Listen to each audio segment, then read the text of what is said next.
श्री राम जय जय राम, श्री राम जय जय राम, श्री राम जय जय राम,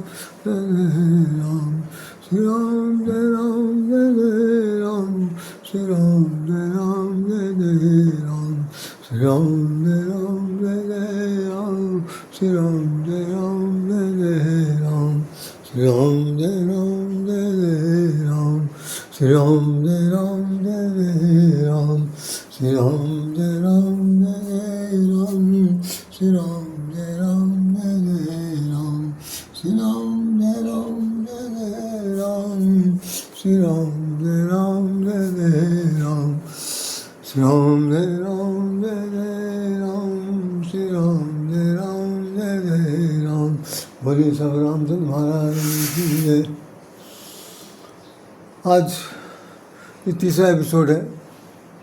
अयोध्या में चोरी, अयोध्या के मंदिर में चोरी, चोरी करने वालों की धरपकड़ हुई। सोशल मीडिया ने खूब छापा, खूब चिल्लाया और प्रिंट मीडिया ने भी अपनी तरफ से जितना भरसक हुआ कर रहा। और 22 तारीख तक अभी ये कार्यक्रम चलेगा। 22 को फिर से बैठक हो रही है CEO की, और उसमें जो नतीजा सामने आएगा उस पर दिखा है। तो ये भगवान का मंदिर है।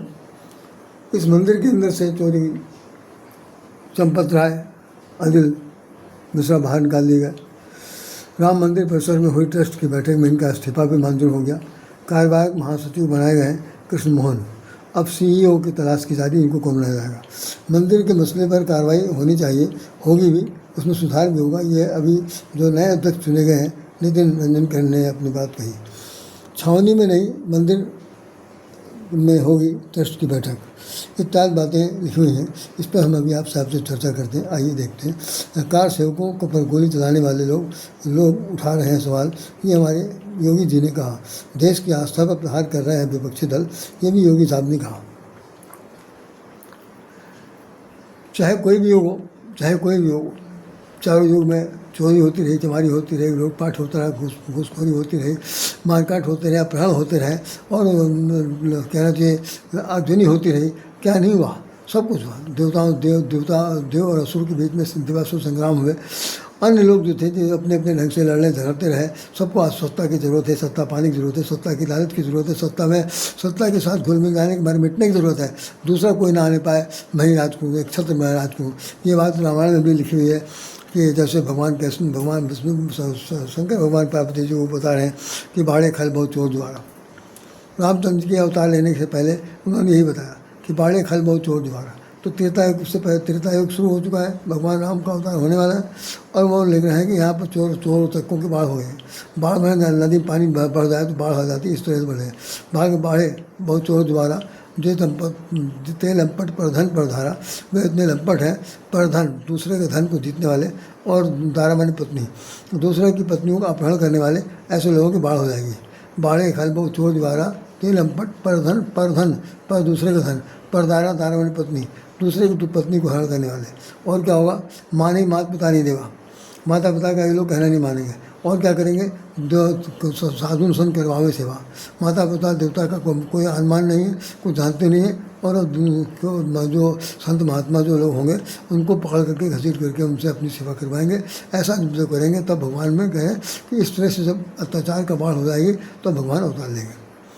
ये माने माता पिता ने देवा, साधु संत करवावे से होगा। जिनके ये आचरण भवानी तो जानो निश्चर अभिमानी।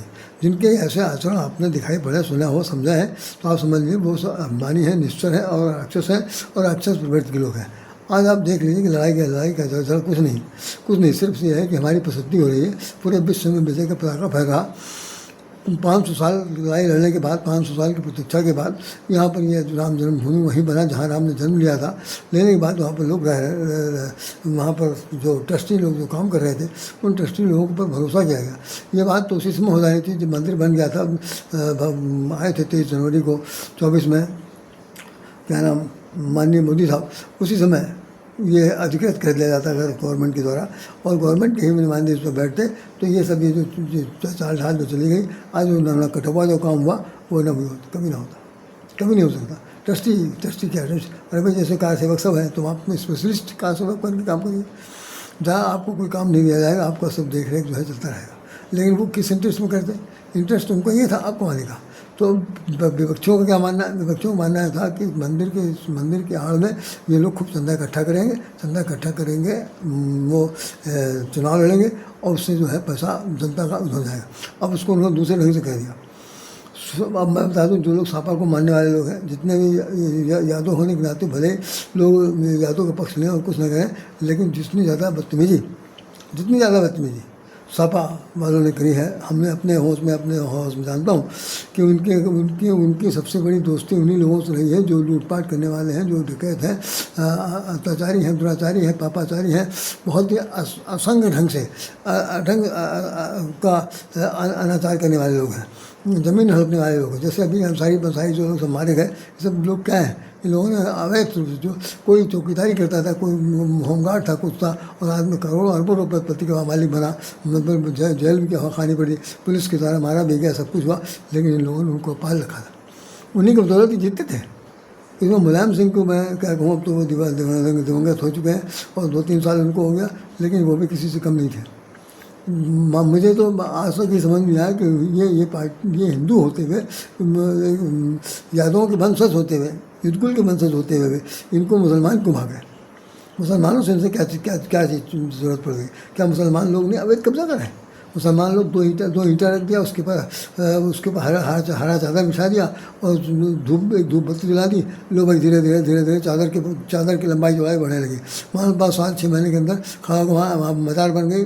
मज़ार के अंदर कुछ नहीं है, कोई हार मार नहीं, मारा जा कोई नहीं, मज़ार बन गई। अब वहाँ पर लोग नमाज पढ़ ले, सब कुछ हुआ।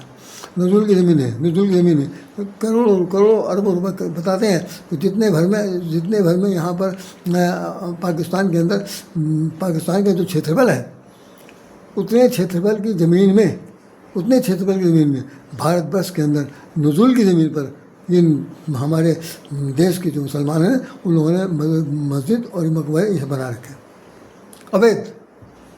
इस पर काफ़ी जात पर है, मैं सब उस पर कुछ नहीं कहना चाहता, सब पेपरों में निकल चुका, पढ़ने वाले पढ़ लीजिए, हम लोग क्या उसमें साक्ष्य दे देंगे, लेकिन सब कुछ देखा गया। आज भी देखिए, चंपत राय बाहर कर दिए गए, अनिल मिश्रा भी बाहर निकाल दिए गए, और भी कुछ जो लोग 9 लोगों के साथ जो कार्रवाई चल रही, उसमें से 3 लोग विशेष पकड़े गए। उनमें से टीनू मिश्रा, टीनू यादव, एक लौकुश है, एक उसका पंडित है, उसका नाम भी लिया गया है। तो 3 लोगों से पूछताछ की गई, और जो वो बंदरबाट करते थे, जिस जगह पर करते थे परिक्रमा पथ पर, वहाँ पर पुलिस लेकर के आती है, पूरा कैफा जाम होता था, सब कुछ देखा सुना गया। और बाकी के लिए हमने आपको बताया। एक सेकंड, बात तो आज ये निकली है कि चंपत राय इतने सीधे साधे थे, उनको क्लीन चिट कैसे दे दी गई? क्लीन चिट के लिए नहीं, वहाँ पर वो एक चौधरी हैं, बहुत अच्छे टीवी एंकर हैं, उन्होंने जो जिस बात में चिट्ठा खोल दिया, अरे तो हम तो देख करके हाथ दंग रहे। स्थिति यह है कि 56 लाख की, करोड़ों रुपए लागत की उन्होंने कार खरीदी, और वो कार जो है वो बिना वो कह रहे कमर्शियल नेम प्लेट लगे वो चलाई जा रही। करोड़ों रुपए की गाड़ियाँ खरीदी गई, लाखों रुपए की गाड़ियाँ खरीदी गई, और उनका ड्राइवर जो है वो तीनू नाम का जो आदमी है, उसको सब कुछ जानकारी थी। ऐसा कोई नहीं हो सकता। मैं आज एक लाइन पढ़ के सुना दे रहा हूँ आप लोगों को, जितने लोग समझदार हैं, योग्य हैं, जिनसे मुझे बहुत बड़ी उम्मीद है आप सब लोगों से। मैं बता दूँ, हरिश्चंद्र क्या नाम, अरे भारतेंदु हरिश्चंद्र उच्च कोटि के साहित्यकार हुए अपने ज़माने के। उनका एक युग था, भारतेंदु युग के नाम जाने जाते थे। साहित्य के रचनाकार में एक गिनती थी। उन्होंने एक लाइन लिखी थी, इस पर मैंने निबंध लिखवाया, कुछ लोगों से बताया अध्यापन काल में। तो उसमें ये था कि काजल की कोठरी में कैसो ही सयानो जाए, काजल की कोठरी में कैसो ही सयानो जाए। काजल की कोठरी होगी जहाँ पर केवल काली होगी, सफ़ेदी का कोई दूर तक नाम नहीं होगा। अगर उसमें कितना भी सयाना आदमी बुर्राक सफ़ेद कपड़ा पहन करके जाए और कहे कि मुझे कुछ नहीं होगा, तो कह रहे हैं एक लीख लागी है, सो लागी है, बच नहीं सकता बात बेमानी से, और क्या कहना चाहिए, आरोप लगने से किसी भी कीमत पर बच नहीं सकता। कैसो ही सयान हो जाए, एक लीक काजल की लागी है, सो लागी है। चंपत राय उनके साथ के साथी बंदरबाट कर रहा है। और वो चंपत जैसा नाम है, चंपत होकर के खुद चंपत हो गए हैं। जो अविनाश नाम का आदमी 29 लाख रुपये मिला, 1121 डॉलर मिले और जेवरात मिले। और एक खबर निकली आज, एक खबर निकली कि उसके अंदर साफ साफ लिखा हुआ है कि बहुत सारे जेवरात जो थे वो वहाँ से हटा दिए गए। हटाने के बाद उसको गला करके उनके पास बेचा गया, जो रस्तोगी थे, जेवर बेचने वाले लोग हैं, ज्वेलर्स के पास भेजा गया। पुलिस वहाँ पर गई, पूरी टीम गई, पुलिस उनके पास भी गई है। जो ये बैंक वाले जो रख रखाव करते थे, जो ऑब्जेक्शन लगाते थे, अगर उनको ऑब्जेक्शन पूरी तरह साबित हो गया था तो भाई साहब उन्होंने उसी वक्त क्यों नहीं ड्रॉप कर दिया? ड्रॉप क्यों नहीं कर दिया? वो सरकार के सामने क्यों नहीं कहा कि मुझे इन लोगों के चैनल पर भरोसा नहीं, हम आपको ये आपका अकाउंट मैनेज नहीं कर सकते, आप नहीं तो कोई व्यवस्था करिए? नहीं कहा। इसका मतलब उसमें भी इन लोगों की कहीं ना कहीं मिली भगत थी। जैसा चाहते थे वैसा पैसा जमा कराते थे, बाकी पैसा ले जाकर किसी मैदान में बांटते थे। तो मैं बहुत ज़्यादा इसमें कुछ नहीं कहूँगा, क्योंकि मामला जो है ये बहुत चोरी चमारी का है। और जो हमारी विपक्षी पार्टी है, विपक्षी पार्टी का सिर्फ एक ही बात, एक ही उद्देश्य है, वो ये कहना चाहती है किसी तरह से कि ये सबको, दुनिया को मालूम हो जाए कि ये लोग मंदिर के बहाने ये चंदा लूट रहे हैं और इससे ये चुनाव लड़ना चाहते हैं। जबकि ये दिया हुआ है कि भाई तीनों नाम के आदमी ने 980 बार उनसे मुलायम सिंह के बेटे महोदय श्री अखिलेश यादव से बातचीत की। और अखिलेश ने तरीका बताया कि कैसे तुम गबन करोगे, पैसा कैसे लाओगे, बोरम भरवाओगे, कैसे करोगे। तो वो पैसा तो उनके पास है, मैं तो कह रहा हूँ पैसा तो उनके पास है। और वो तो माने कि कंधे बंदूक रख के गोली मारी जा रही। असली मुजरिम तो साथ साथ चल रहा और सबके सामने बातचीत करना चाहता नहीं थी। झूठ में बार प्रेस वालों को बुला करके मीटिंग करना चाहते हैं। अब सब लोग पहचान गए, वो खोटा सामने आ चुका है। और अब उसके बाद कोई कहे कि भाई नहीं सापा दूध की धोई है, उसके बराबर कोई नहीं, तो भाई अब कोई जनता समझ गई है, देख चुकी, जान गई। माँ बिल्कुल इनको क्या सबक सिखाएगी ये तो वही जान सकते, मैं नहीं जान सकता। लेकिन मैं तो सिर्फ इतना बताऊँगा कि ये उनकी नीयत देश के प्रति बिल्कुल अच्छी नहीं थी, बिल्कुल अच्छी नहीं थी। मैं तो कह रहा हूँ इस वक्त बासपा वाले बिल्कुल चुप्पी साथ गए, क्योंकि वो उनके साथ भी घोटाला किए पड़े। वो ज़्यादा बात हो जाती तो इंक्वायरी हो जाती। और जिस वक्त सबसे पहली बार जब मुलायम वो बैठे थे मोदी प्रधानमंत्री बन करके, तो मंच पर मुलायम सिंह यादव गए थे और उन्होंने हाथ मिला करके ये कहा, कान में भरा था। बाद में पेपर निकला भी था कि देखना ये नया बच्चा है यहाँ पर उत्तर प्रदेश का वो मुख्यमंत्री है, आप देखिएगा ये आप इसके गार्जियन है। ऐसा कह करके उनको मालूम था कि भाई हम लोगों ने कितना घोटाला किया। लेकिन मुलायम सिंह की इस बात को लेकर के पूरे 2017 तक, जब तक उन्होंने राजपाट संभाला, कुछ भाजपा वालों ने सोचा समझा कुछ भी नहीं किया। लेकिन इस बीच में काम जरूर किया कि सपा वालों को तोड़ दिया, सपा वालों को पार्टी तोड़ दी, चाचा अलग हो गए, भतीजा अलग हो गए, ये हो गया वो हो गया, सब कुछ हुआ। उसमें करने वाला आदमी मर चुका। तो अब ये राजनीति का मामला, इसमें हम ज़्यादा दखल नहीं दे सकते, कहना मुझे उचित नहीं लगता। ये मैं ये कहूँगा कि ये सब लोग आप ध्यान रखिएगा कि इसमें किसी का आशा नहीं टूटी। भगवान हमारे हैं, हमारी तरह हमारे हैं, हम उनके हैं, वो हमारे लिए रहेंगे। वो पैसे भूखे नहीं है, जैसे मैंने कल बताया था। ऐसा पैसा तो हाथ की मैल बह जाएगा, देने वाले फिर देंगे, इतना देंगे कि रखने की जगह नहीं रह जाएगी। ये होगा, इन लोगों की आँखों पर पानी फिर जाएगा और ये मुंह पर पानी फिर जाएगा और देखते रह जाएंगे। उसी जगह मंदिर में सब कुछ फिर से नए सिरे से होगा। अब गठन होगी, सरकार इसमें हस्तक्षेप करेगी, सब कुछ करेगी। हालांकि वो तो कह रहे हैं कि भाई नहीं दूसरी पार्टी बदली जाएगी, इसमें सरकार का भी कोई नाम नहीं आ रहा, लेकिन आना चाहिए। चुनाव होने तक सरकार इसको अपने अभियान में ले ले, तभी भलाई हो सकती है। नहीं तो ये सब कहने के जाएगी, चंपत निकालेगा। अरे चंपत जैसे हज़ारों लोग निकाले जाएंगे। कौन सा कितना बड़ा काम कर दिया भाई। जो आदमी चुप्पी साधे, जो एक चुप मौन होता नहीं, एक चुप हज़ार चुप। मौन रहना भी किसी कभी अपराध का बोध कराता है, अपराध बोध का कारण बन सकता है कि मौन रहने की जरूरत नहीं, सफाई देने की जरूरत है। तो आप खुलकर सामने आइए, अगर आपके नॉलेज में हो रहा था कि यह सब लोग कर रहे हैं, वो उसने माना भी है। चंपत राय ने एक जगह वीडियो में माना भी है कि भाई हाँ हमसे भूल जरूर हुई कि हमने इन लोगों पर निगरानी नहीं की। अरे निगरानी नहीं की तो तुम क्या करते रहे? तुमने तो गाड़ियाँ खरीदना शुरू कर दिया। तुम्हारे पास पैसा कहाँ से था? जब नोट गिनने वाले कोई दूसरे लोग हैं और लोग दूसरे हैं, तो तुम किस कोने से पैसा निकाल लेते? तो कहने की बातें हैं, सब चोर चोर मौसेरे भाई, ना कोई छोटा है ना कोई बड़ा है, जिनकी जो मकसद था उन्होंने पूरा किया। अब भगवान की निगरानी बहुत तीखी हो गई, बदल चुकी, और मारे सब जाएंगे।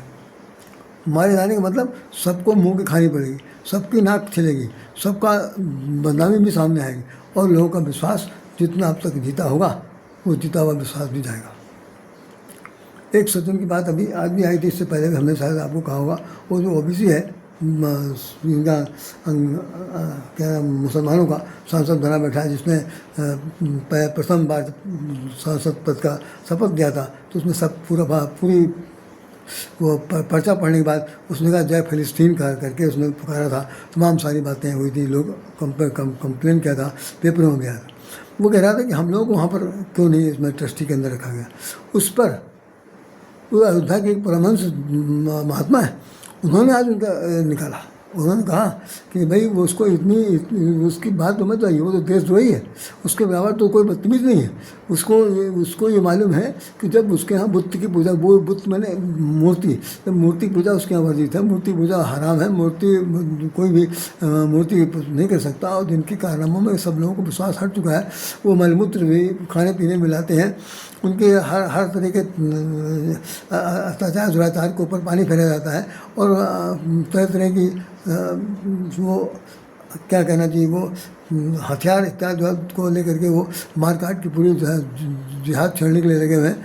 हम लोग घरों के बहू बेटियों को भी भगाने में इनकी पूरी भूमिका हो रही, और वो सिर्फ केवल अपनी पार्टी, जिस पार्टी जीता है उसको समझाने से, सिखाने के लिए, उन लोगों को विश्वास मिलने के लिए बीच बीच में चिल्लाता रहता कि ताकि वो लोग कहें हम जिंदा है, हम जिंदा, हम जिंदा। सब कुछ नहीं। तो वो कह रहे थे कि उसको तो वहाँ पर आने के मतलब ही नहीं निकलता, वो किस मुँह से कह रहा। और फिर हम अपने हिंदू हैं, हिंदू हमारा मंदिर है, हमारे यहाँ चोरी हुई चमारी हुई, जो भी हुआ हम जाने, हमारा काम जाने, हम फिर इकट्ठा कर लें। हमारे मजहब तो ख़त्म नहीं हुआ, उसमें तो कोई कलंक नहीं लगा। ये तो एक हरकत है भाई, हर चीज़ में कुछ ना कुछ होता रहता हुआ है, तो उसका विकल्प ढूंढ लेंगे। लेकिन हमारे मंदिरों में उसको अपवित्र करने के लिए ऐसे लोगों को, विद्यार्थियों को बुलाने की कतई ज़रूरत नहीं है, ना होगी। ये हमारे महात्मा जी ने कहा। आधी खबर सभी भी है और वीडियो में भी आया। तो कुल मिलाकर के मेरा सिर्फ इतना कहना है कि जो भगवान के राज में, क्या भगवान का राज हो चाहे किसी के राज हो, चोर चोरी करने वाले चोरी से जाए, उसे वो तो हेरा फेरी से नहीं, हेरा फेरी से गए, चोर चोरी से गए, इस तरह करके तमाम मुहावरे निकलते रहते हैं। उन सब चीज़ों का आकलन सिर्फ इतने कहता है कि जितने भी लोग हैं अगर अभी भी ईमानदार नहीं बनेंगे, अभी भी भगवान के प्रति आस्थावान नहीं बनेंगे, तो आप समझ लीजिए भगवान की तरफ से जो हरकत की जाएगी, भगवान की तरफ से जो किया जाएगा, वो फिर दुनिया देखेगी। और ये लोगों को तो देखने के लिए क्या है, तो अब जा रहे हैं जेल में जाएंगे, जेल के बगान हमारे उस पर एक एपिसोड निकालेंगे और बताएंगे कि भाई कैसे कैसे क्या हुआ। तो चलिए इन शब्दों के साथ राय शाम राधे आपको हृदय से नमन करता है और प्रार्थना करता है कि भाई ऐसे लोगों को भगवान सद्बुद्धि दे, चाहे दे, लेकिन आप लोग इन लोगों को चिन्हित जरूर करिएगा।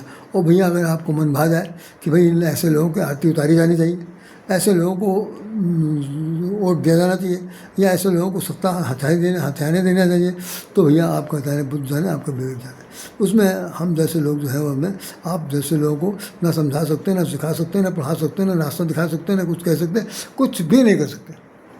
बस हम सिर्फ इतना कह सकते हैं कि अगर आप वास्तव में भारतीय हैं, भारत भूमि की भूमिका अनजल ग्रहण किया है, और भारत माता के शान और स्वाभिमान के लिए एक बार कमर कसने की इच्छा हो रही है, तो निश्चित रूप से आप उनकी मान मर्यादा को रखने के लिए आप सच्चे भारतीय बनिए, सच्चे राष्ट्र प्रेमी बनिए, और ऐसे लोगों का बहिष्कार करने में कतई नहीं कोताही बरतिए, अन्यथा आपको वही दुख होगा। बाद में जो होगा तो होगा ही। तो माता जी को खुश रखना है, माता जी की स्मृति पर कोई आँच ना आने पाए, इस चीज़ का अगर ख्याल रखना है, तो आपसे ज़्यादा सच्चा सबूत मैं कह रहा हूँ कि भारत के बाद दूसरी भूमि में कहीं पर कोई नहीं मिलेगा। आप ही सच्चे सबूत बनेंगे, ऐसा मेरी अवधारणा है। इन शब्दों के साथ राय शाम राधे पुनः आपसे नमस्कार करता है। जय श्री राम, जय श्री राम, जय श्री राम।